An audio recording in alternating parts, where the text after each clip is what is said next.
Welcome to Civics in a Year, the podcast that makes civic literacy fast, accessible, and surprisingly engaging.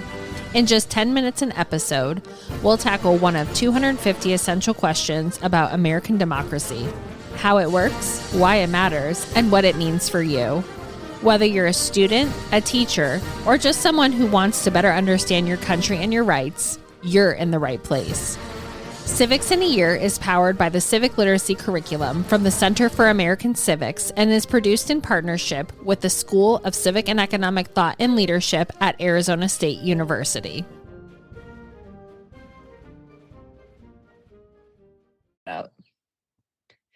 Welcome back to Civics in a Year. I'm really looking forward to this one because we're talking about Jefferson, Madison, and the University of Virginia. I have been to Monticello and Montpelier multiple times. They're two of my very favorite places. I love Charlottesville. UVA is an incredibly beautiful campus. Prettiest campus I've ever been to. Genuinely. And I always thought it was so interesting, going to Monticello and learning about Thomas Jefferson, but that his gravestone says that he is the founder of the University of Virginia.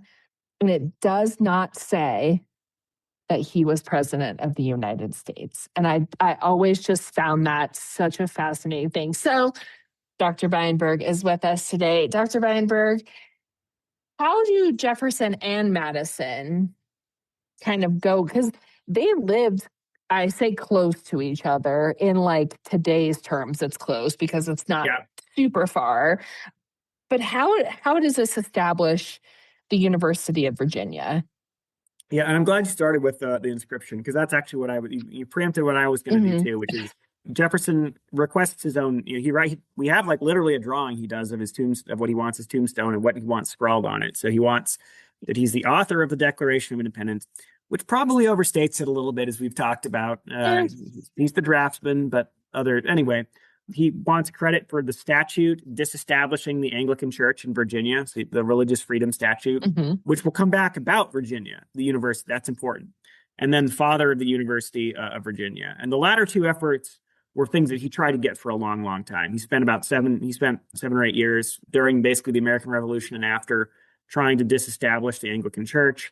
And he spent decades actually trying to get something like a university, whether that was at one point debating whether to do that as the National University in D.C.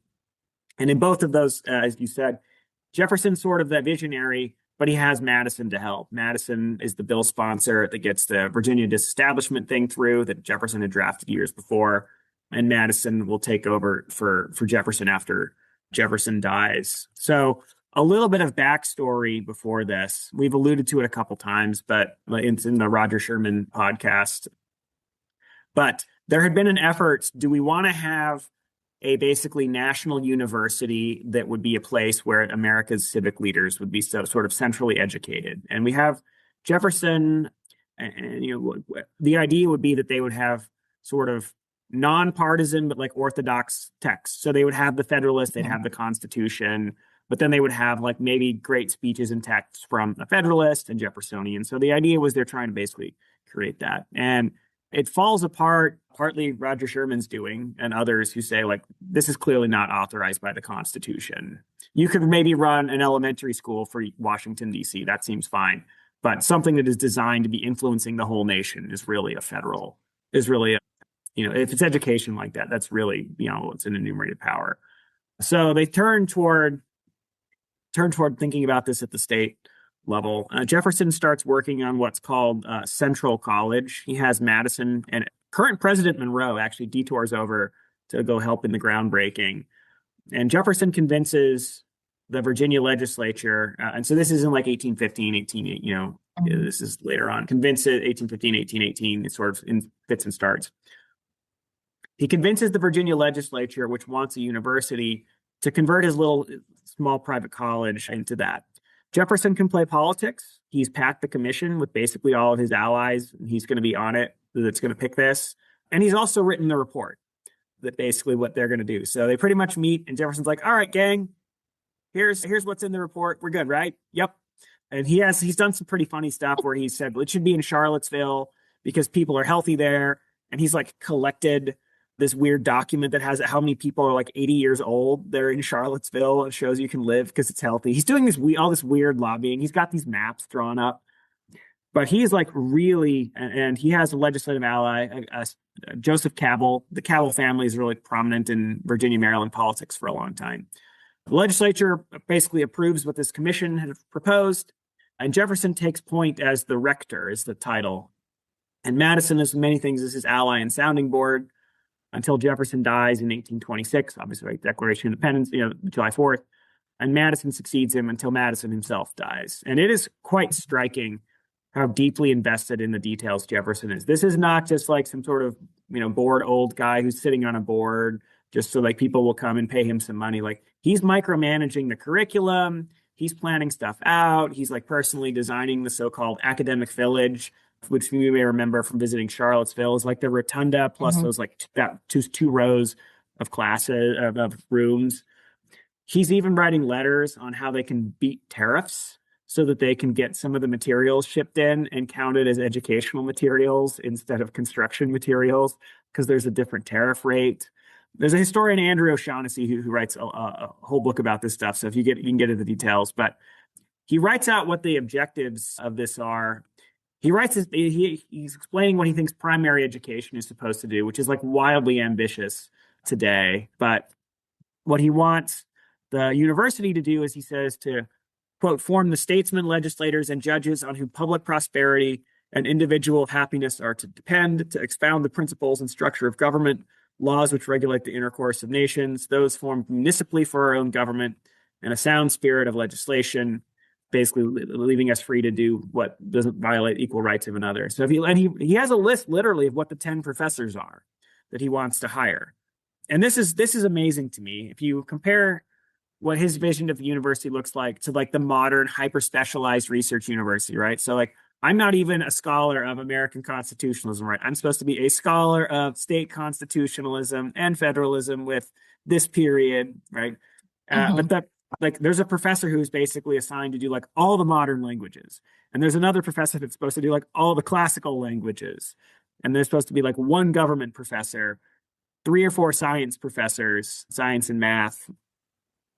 So as he says, he says, among the benefits of education, the advantage of training up counselors to administer the affairs of country and all its departments, and to bear the share in the councils of our national government. So he has this idea that UVA will be also training particularly Southern leaders in civics. And one of the things that's really important to Jefferson is he wants to make sure it is a secular school. This is why I said the second part of the tombstone would come back. Jefferson, when he's governor of Virginia, basically breaks the connection between the Episcopalian/Anglican Church and William and Mary, where he had gone to school himself.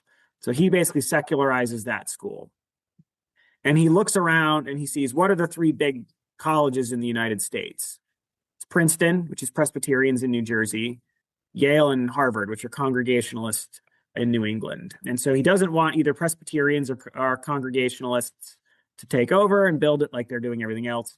And he doesn't want the Anglicans. So he very much secularizes it. And in fact, again, he got William and Mary to basically fire or not renew its divinity professors. And so he says that this university in Virginia will not have any religion professors. As he says, in conformity with the principles of the Constitution, which places all sects of religion on an equal footing, we have proposed no professor of divinity.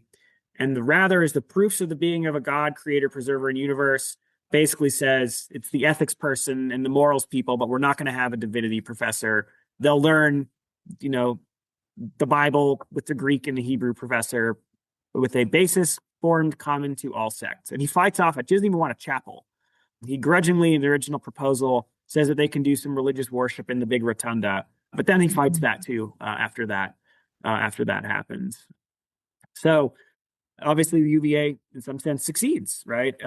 In some ways, it ends up being more like a regular university than his very, very, all the schools are basically much closer to liberal arts colleges than big research universities today. But, he originally wanted this almost, not even a real not a hierarchical president, like basically the professors and the students more or less just like hanging out as little, not equals, but basically hanging around at the dinner table, kind of having educational conversations. There's some accounts of when he goes and visits and he gets pissed that there's like drinking and like partying happening because he had thought that if they build this correctly and isolate it correctly, it'll be like monks that are just excited to sit and talk about, Locke and Plato and whatnot.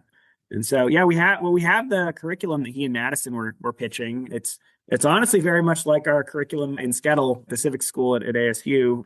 He wants classics in there. He wants the Federalist. They want to have, and that, I think this is really interesting, but they think that we can create an orthodoxy of politics, that we can find sort of common level constitutional principles that we all agree on, and then we can fight about the partisanship ahead of time, which is a nice aspiration, I think. But as I think about what that would look like today, that's somewhat challenging. But in some sense, that's what we try to do, which is like, hey, we can all at least agree on the Constitution. Now we can fight about what the tax rates or environmental policy or whatever should look like within that framework. But so that they're aspiring to do that. But they very much view the core of this thing as civic education. Like they really think that that's the core of what this is supposed to do, is generate people who are well versed in and have the attitudes and the constitutional knowledge to be, as I said, good leaders of the legislature, executive, judiciary, foreign, both the state and the feds. So, so Jefferson's obviously the main pusher of this, but Madison is, as with many things, the sort of prudent sounding board on the back end, saying that part's crazy, Tom. Don't do that. This part works well, which is sort of what their interactions always have been, as we've talked about before.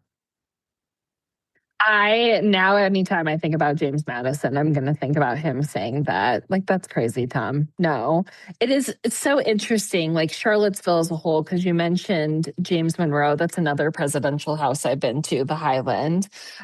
And being at UVA, for me, it just had, I don't want to say a different feel, but it did. And it's interesting that the school that we work for, the civic school at ASU, I mean, it feels modeled after that. And I do want to say I was at UVA in 2019, the day that the basketball team won the national championship. And never in my life have I been surrounded by so much joy at a university to be like in that. But UVA now, I mean, clearly still exists. It's still very successful. And you talked about the schools that existed at the time, and they're all private schools, right? And UVA is a public university. Yeah, and then there's also Columbia. I mean, we talked about this. We looked at the Massachusetts one, right? Mm-hmm. Harvard was private, but it was also understood as Massachusetts' kind of state government thing, right? Mm-hmm. So again, particularly New England has a very different understanding of separation of church and state than does Virginia after Jefferson and Madison, right? Because, Jefferson and Madison, when they're trying to disestablish the Anglican Church, because Patrick Henry wants to basically copy New England and say, let's have a multiple establishment, right? You can basically pick your church. You have to support a church, but you can't just like free ride off morality or whatever is Henry's pitch. And so his argument is like, look, we're not pro-Anglican. Like he wants to disestablish it in that sense, but have multiple establishments. And Marshall, I think George Washington is on the camp on that. But, this is where I think we've talked about Madison's Memorial and Remonstrance, which is probably the best sort of it's the best argument for a stricter separation of church and state, is this sort of memo that Madison writes to defend what Jefferson is trying to do, where he basically says, like, religion, the narrative is less, we need to protect the state from the church, and more that we need to protect the church from the state, which is an argument that then we'll pick up, that New Englanders will pick up themselves as well. And there's some kind of fuzziness. Dartmouth is originally the same kind of thing. It's now a private school, but it's sort of chartered as, this is like, the famous Dartmouth College versus Woodward case in the 1820s is basically New Hampshire trying to formalize, more or less turn it into the University of New Hampshire, which it's de facto been. And, the Supreme Court in that case says, no, it's a private thing. You can't just like hijack it with gubernatorial appointees. Rutgers sort of switches back and forth in some ways. So the line between them is a little different between, Okay. and William and Mary, right, is like originally basically, is it public or is it private? So there's this sort of interesting division that's drawn in this era of we no longer can have public religious institutions. So you sort of take the public part out first. And then in many of them, then, Harvard and Yale are, Harvard isn't Baylor today, right? Princeton isn't, I don't even know what other, Princeton's not, 100 years ago, Princeton was like the place for Presbyterian. Like it was like the centerpiece, and it was the centerpiece of Presbyterian theology as well. And nobody thinks of that at this point today. So yeah, UVA is different in that sense. And it's sort of, in that sense, I think what you're getting at is it points to a model of a different kind of college in that one, which arguably Harvard, et cetera, end up drifting more toward looking like UVA than UVA looks like, than UVA looks like Harvard, for example. So how does the kind of mission and vision of UVA at its founding exemplify what Thomas Jefferson believed education to be? Yeah, so Jefferson very much has this view. This is one of the places where Jefferson and Madison are different. They both have, for example, a constitutional view, at least Jefferson, is Madison switching, we'll say post 1790 Madison is clearly, very skeptical of central federal power. So he agrees with Jefferson on that. But Madison and Jefferson have very different views of human nature. This is one of the places where, we've talked about, like what are Madison's religious views? Some point to him being like basically, closer to Tom Paine. Others think he's like Washington, whatever. I think few would put him in the evangelical camp. But he's trained by them at Princeton. He's trained, and he very much keeps, like Roger Sherman, the attitude of deep sense of like original sin and human frailty and human error. So so Madison is much more pessimistic about people will do bad things. Groups of people will do bad things together. And so, whereas Jefferson has a much more sort of Enlightenment view about human nature is good, human nature can be directed much more easily toward positive things, and particularly education is the tool that does that, right? So Jefferson has these convoluted systems too, where he wants this like ward republic, where like the local government educates this and educates sort of moving you up the tiers. So Jefferson very much views this, and again, it's supposed to be a small little school, right? I mean, the idea that and so it's not, and so this is one place where it's different in a sense. Their expectation is that this is going to be training a relatively small number, but they won't necessarily be the elites that are like, well, I'm from the famous family, right? So it's training a sort of meritocratic, and Jefferson calls it like a natural aristocracy in various places. People who are talented and hardworking and whatnot. So, it has that goal of it. But yeah, this is one of the places where there's a little bit of daylight between Madison and Jefferson. Jefferson thinks that basically education is the tool to solve, I'm not going to say all social problems, but whereas Madison tends to have a much more of a pessimistic view, much more of a pessimistic view. So he keeps that piece to the extent that Madison moves away from this like Christian upbringing, which again, Madison's pretty cagey on that, but he does keep that deep pessimism about human nature. But Jefferson's just too smitten with human possibility, which is partly why I keep joking about their interactions are often like Jefferson having this great idea and Madison saying like, Tom, like that's like cool off on that one. Their temperaments are different, right? Like, watching the two of them interact is one of those things that would just be like amazing to be able to go back and look at, because they're so different. They're so completely different. Jefferson, they're both scholarly, but like Jefferson's very well read. Like Madison is a nerd. Like he just wants to sit and read, just sit and read stuff. So they're just very different. But the UVA, certainly at the founding, has early on this very heavy emphasis on civic education, which is true for most of.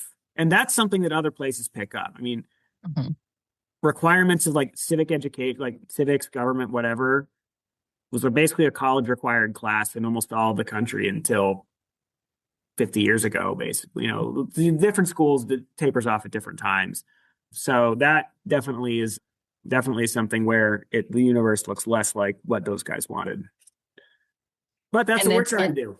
I was going to say it's interesting because it almost feels like that's what we're doing, not only with our center, but like you said, with the civic school and with this podcast. And what's interesting is that this podcast will be the last one of the 250. We have one more talking about what the Declaration means 250 years later, but it does feel really fitting to kind of end this long series with Madison and Jefferson. So, Dr. Weinberg, thank you so much.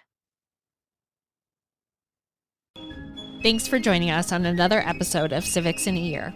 If you enjoyed this episode, be sure to subscribe and share it with someone who cares about a constitutional republic as much as you do.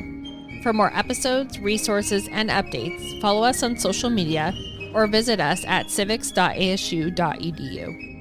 Make sure to check out the show notes for any relevant links. Special thanks to the United States Marine Band for their performance of the Stars and Stripes Forever. Let's keep building a stronger constitutional republic, one episode at a time.